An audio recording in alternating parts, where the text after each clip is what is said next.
Հայաստանի Հանրապետության կրթության, գիտության, մշակույթի և սպորտի նախարարությունը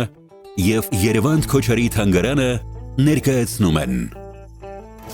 Բացօթյա միջոցառում նվիրված Երևան Քոչարի ծննդյան 125-ամյակին և Սասունցի Դավիթ արձանի տեղադրման 65-ամյակին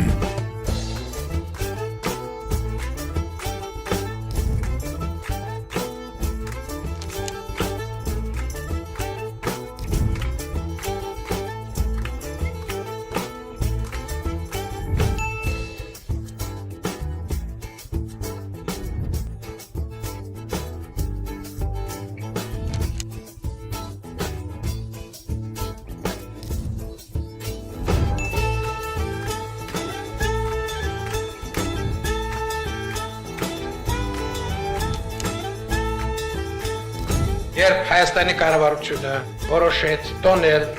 Սասունցի Դավիթ էպոսի 1000-ամյակը, ես էլ ուզեցի իմ դումաս ներդնել այդ գործի մեջ եւ այսօր կայարանամերձ հրապարակում բարձրանում է այդ արձանը, դա իմ սրտի ամբողջ հոգու նվերն է հայ ժողովրդին եւ ես շատ երջանիկ եմ դրա համար։